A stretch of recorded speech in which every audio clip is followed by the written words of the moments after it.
Jésus. Amen. Je remercie les frères ainsi de me laisser la face ce soir.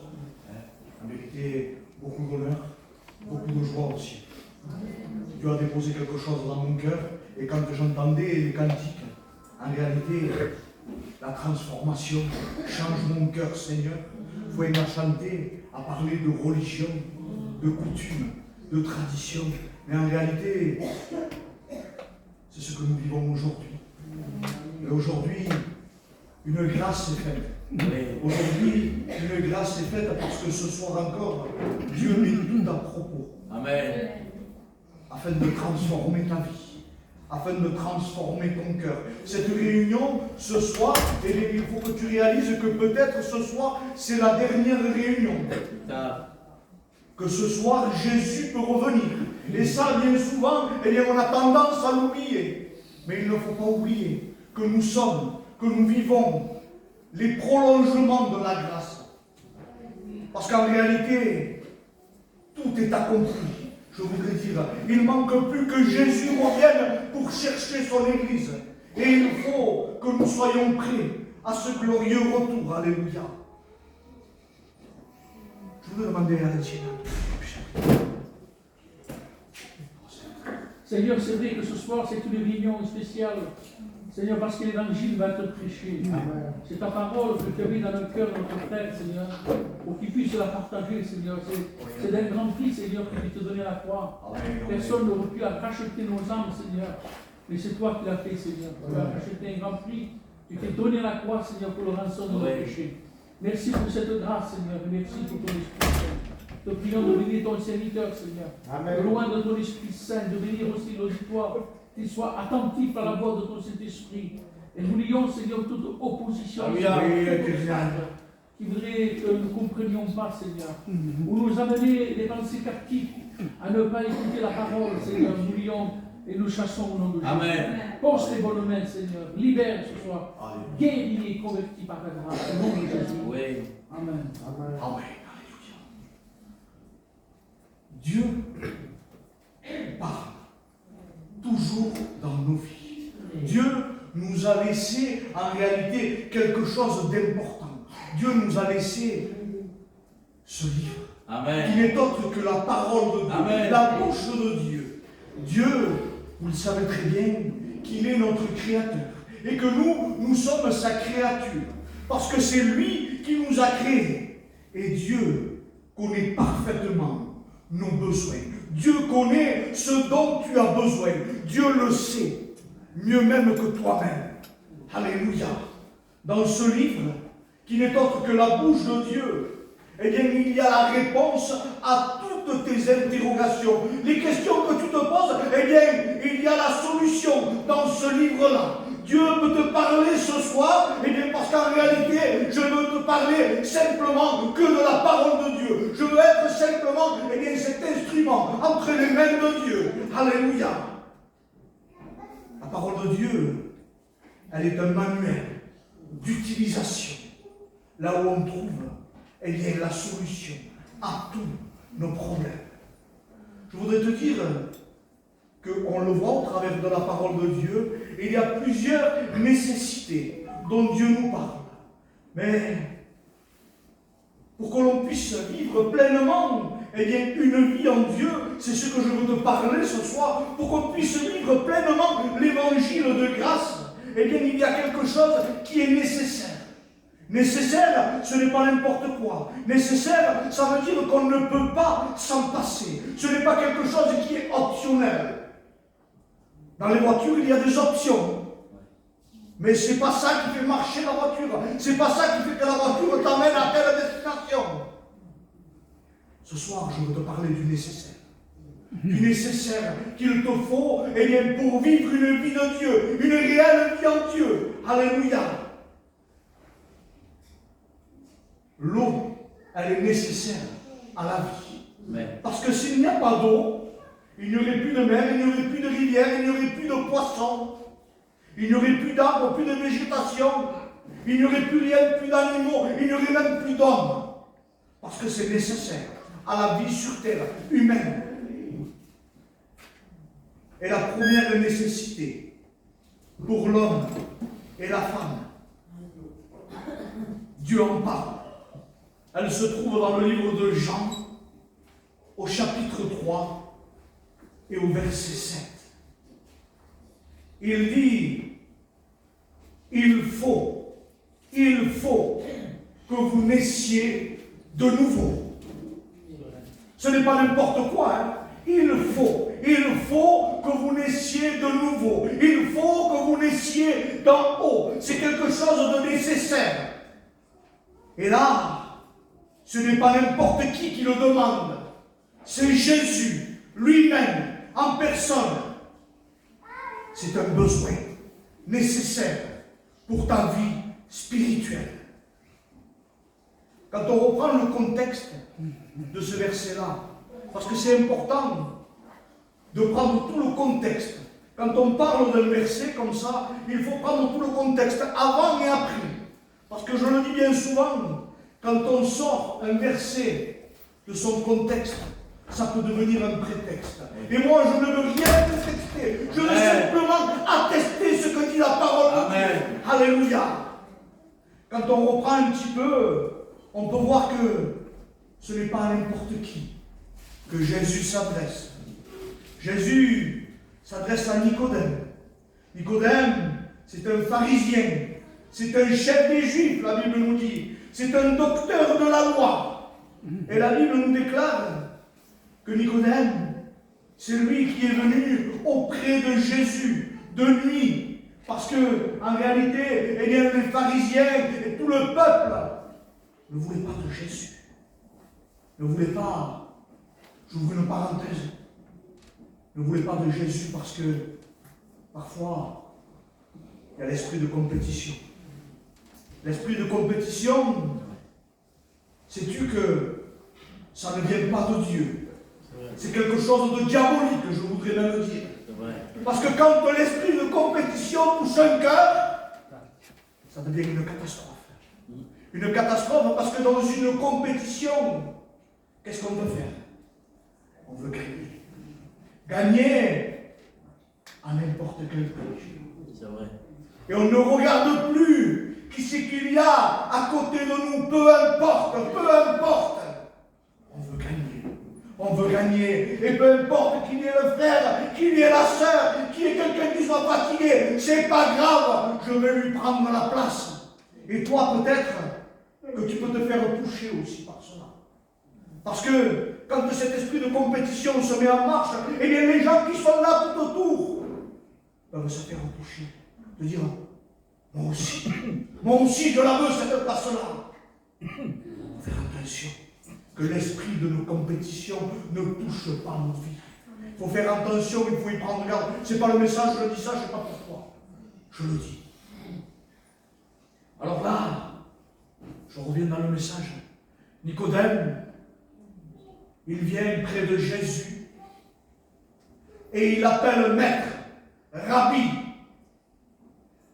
Et il lui dit, nous savons que tu es un docteur venu de Dieu. Tu es quelqu'un qui enseigne du ciel, de la part de Dieu. Voilà ce que Nicodème est en train de déclarer à Jésus. Parce que dans la parole de Dieu, dans Matthieu 7, au verset 29, il est écrit que Jésus enseignait comme ayant autorité, non pas comme les scribes.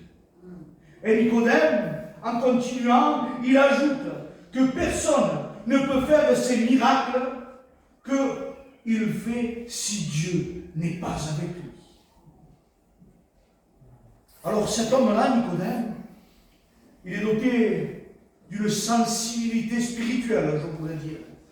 Nicodème, qui au premier regard humain, il nous fait penser qu'il a tout compris. Il vient voir Jésus, même que les autres n'en veulent pas. Lui, il vient voir Jésus, il l'appelle maître, il le reconnaît à Jésus, hein, comme quoi il fait des miracles, qu'il est le docteur venu du ciel. Il reconnaît Jésus, il le reconnaît. Mais en réalité, il n'avait rien compris.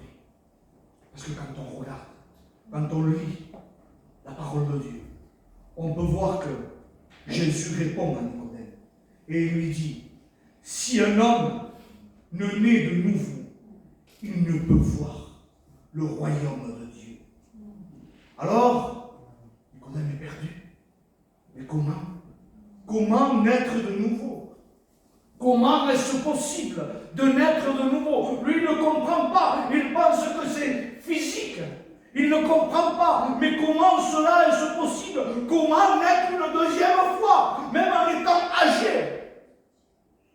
C'est impossible, humainement. Mais on ne parle pas de choses terrestres. On est en train de parler de spirituel. Et Jésus, il continue et lui donne de plus en plus de détails. Parce que la parole de Dieu est riche. Elle détaille. Il dit, si un homme ne naît d'eau et d'esprit, il ne peut rentrer dans le royaume des cieux. Voilà ce que ce soir est important pour ta vie. Il est nécessaire, primordial, vital, spirituellement. Et Nicodème ne comprend toujours pas. Mais comment est-ce possible de naître de nouveau? Alors là, Jésus va lui répondre. Nicodème, tu es le docteur d'Israël et tu ne le sais pas. Toi, qui connais la Torah par cœur, et tu ne sais pas qu'il te faut naître de nouveau. En quelque sorte, Jésus était en train de dire à Nicodème, arrête avec ta connaissance, arrête de faire avec ta tête, arrête de faire avec quelque chose qui est rationnel, arrête avec tout cela, arrête avec ton intelligence humaine, parce que de toute façon, tu es corrompu, et ce que tu as besoin, c'est d'un cœur nouveau, d'un cœur innocent.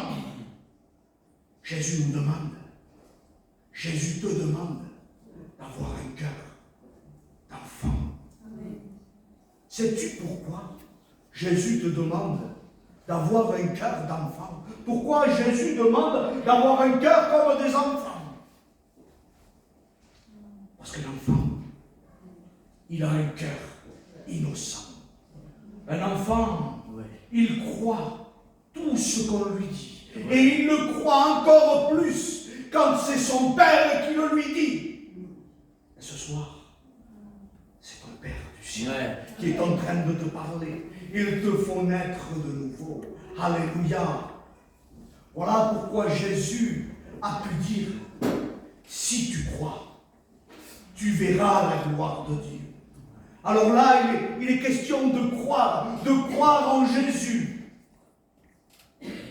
La nouvelle naissance, que c'est beau. Que c'est beau quand quelqu'un rencontre Jésus, que Jésus rentre dans son cœur et transforme sa vie. En réalité, c'est la chose la plus magnifique. Quand on témoigne, quand les gens viennent là derrière le pupitre et témoigner de ce que Dieu a transformé leur vie, c'est le plus grand des miracles. Ce n'est pas une guérison, mais le plus grand des miracles. Le plus grand des miracles, c'est de passer des ténèbres à son admirable lumière. Alléluia. Et ce que Dieu veut faire dans ton cœur ce soir, il veut transformer ta vie, il veut convertir tes besoins. Alléluia. Il veut te donner ce qui t'est nécessaire. Auparavant, moi j'avais besoin d'argent. Je parle de moi, comme ça je ne touche personne.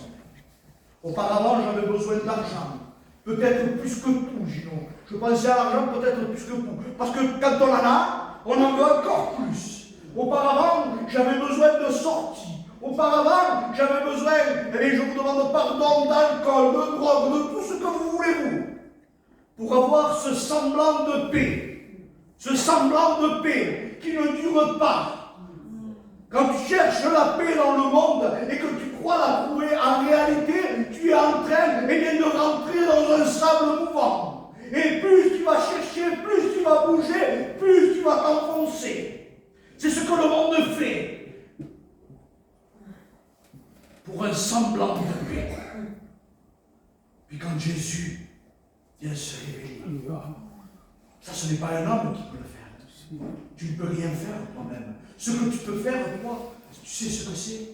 C'est de lui ouvrir la porte de entièrement pour le laisser rentrer.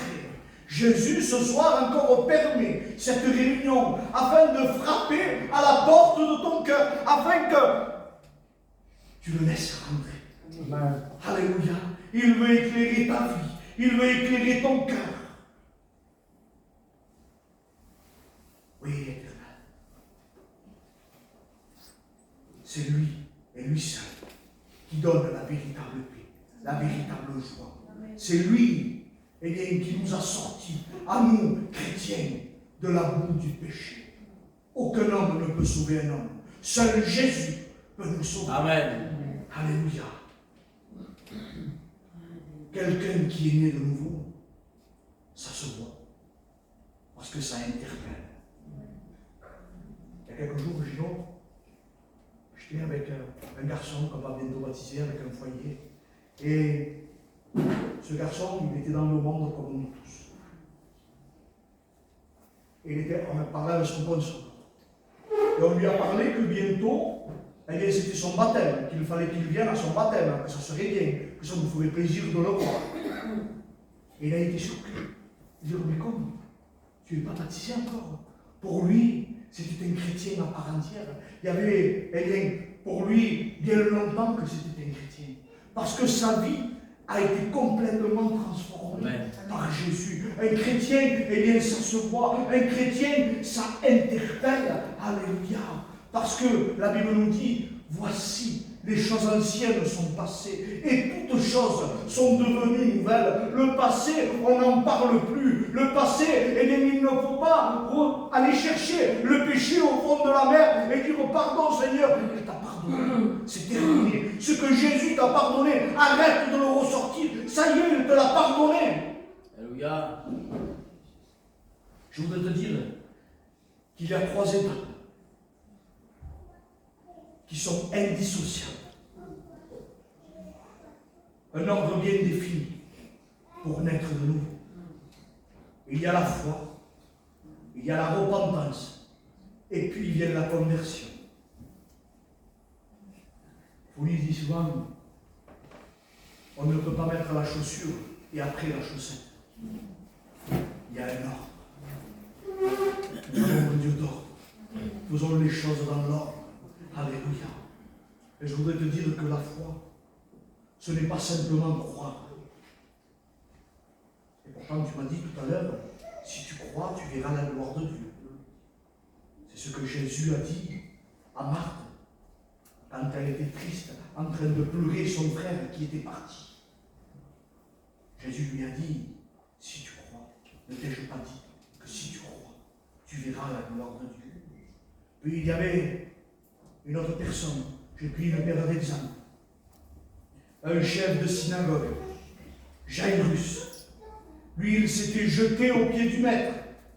La Bible nous dit qu'il suppliait instamment Jésus, en lui disant, ma fille est très malade, elle est sur le point de mourir, impose-lui les mains, et regardez l'importance des choses, impose-lui les mains, afin qu'elle soit sauvée et qu'elle vive.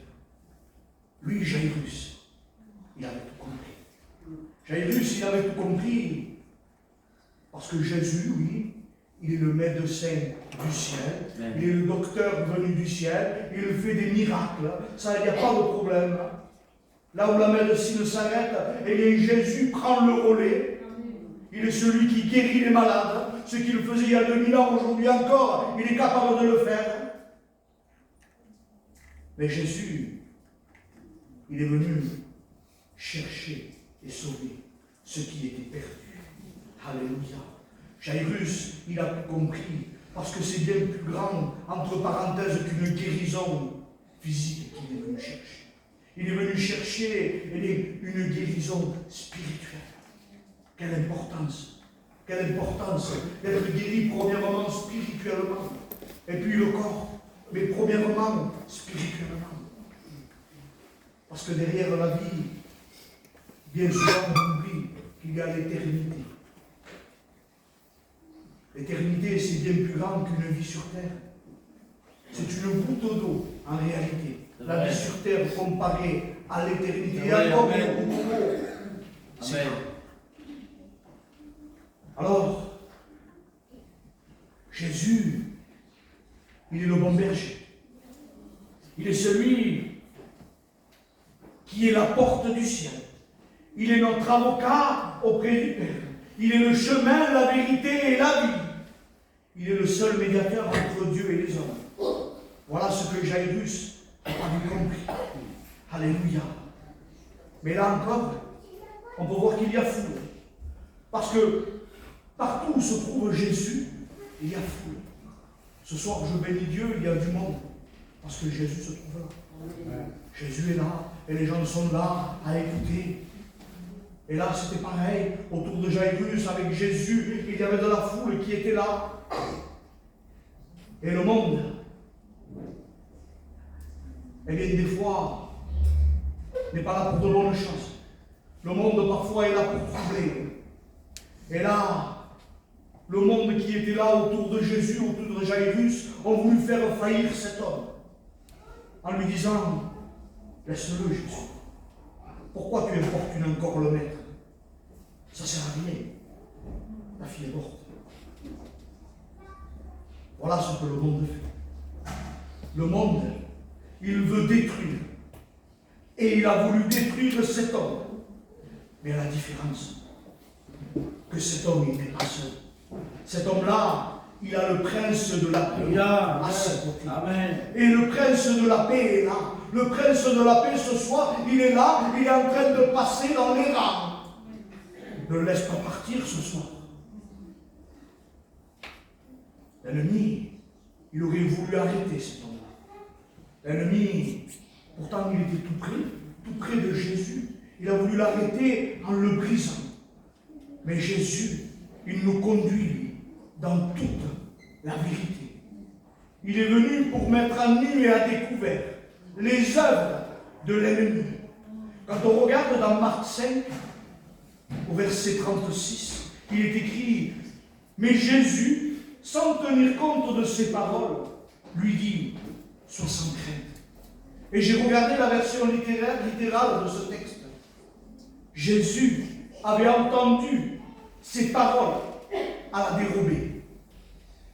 Et lui dit « Sois sans crainte ». Des paroles à la dérobée.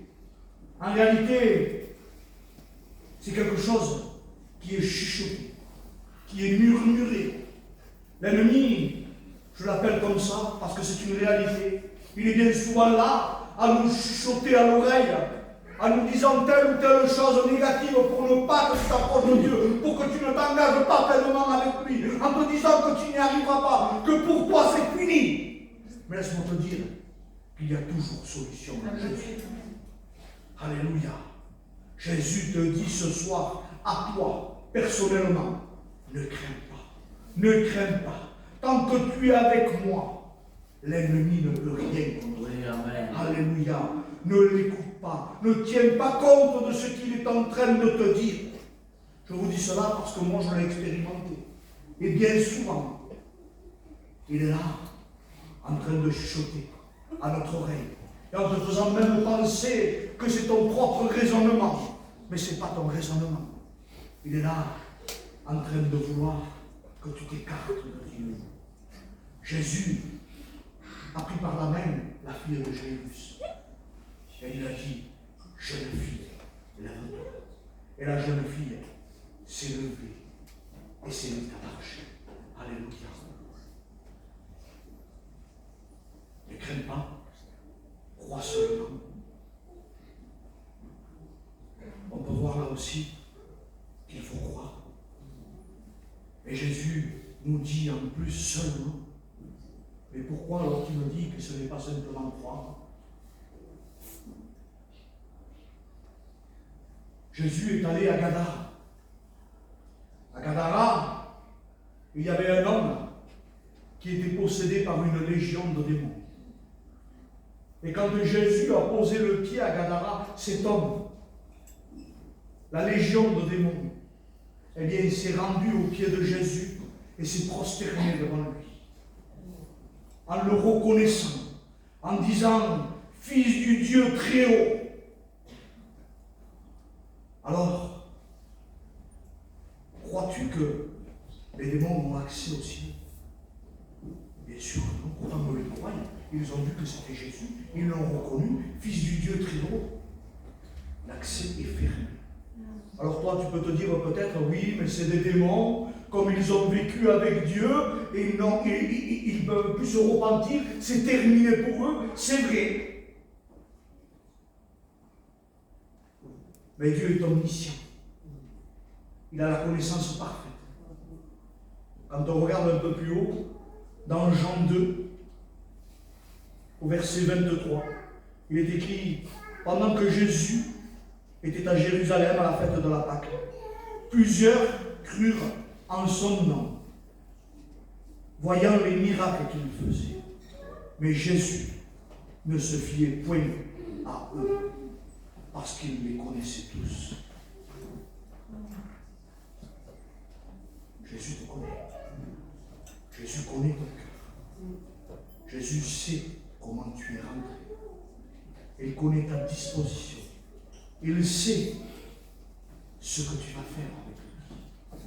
Ce soir, de tout mon cœur, je te conseille de lui ouvrir entièrement ton cœur.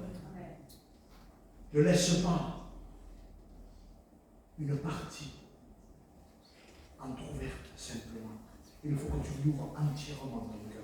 Dieu n'est pas un Dieu partagé. Il y a des gens qui viennent à la réunion, mais en vérité, ils viennent à la réunion parce qu'ils aiment. Ils aiment le style de chrétien. Ils aiment cette vie-là. C'est bien un chrétien. Il est gentil. Il ne sort pas. Il ne boit pas. C'est vrai. Mais ils ne veulent pas de Dieu. Ils ne veulent pas donner leur cœur à Dieu. Ils sont bien dans leur état. Parce qu'à Gadara, quand Jésus a libéré le possédé de la légion de démons, il y avait les gens qui étaient de Gadara, les Gadariens, ont prié Jésus de partir. Ont prié Jésus de partir. Parce qu'ils ne voulaient pas que Jésus transforme leur vie. Et toi, que fais-tu de Jésus? Que fais-tu de Jésus? Depuis le temps que tu viens à la réunion, depuis le temps que tu es là, et tu ne vois rien qui avance. Je ne connais personne, moi, ou quasiment personne. Mais depuis combien de temps tu viens à la réunion et il n'y a rien qui change? Il est temps ce soir de faire confiance en Dieu. Amen. Il est temps ce soir de lui ouvrir entièrement ton cœur.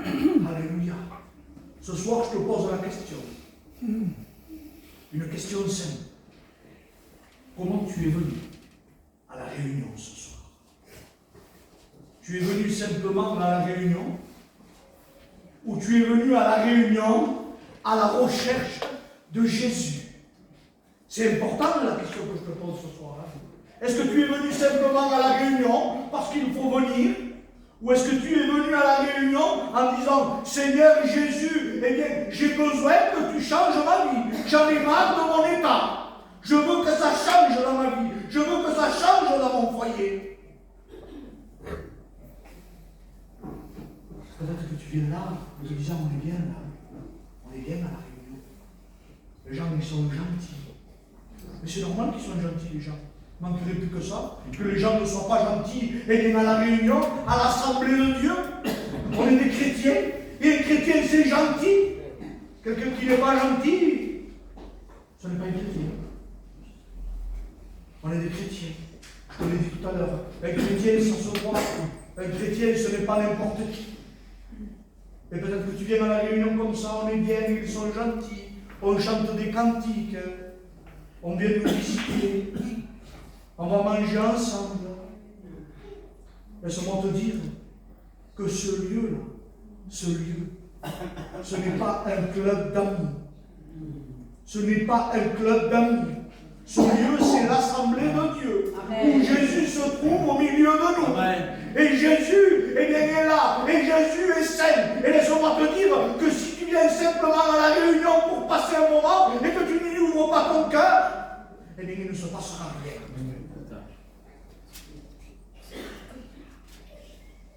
La parole de Dieu, c'est elle qui transforme nos vies. C'est elle qui nous donne ce cœur nouveau. Alléluia. La foi c'est bien plus que croire. La foi, elle vient du mot fier. Fier en Jésus. Fier en la parole.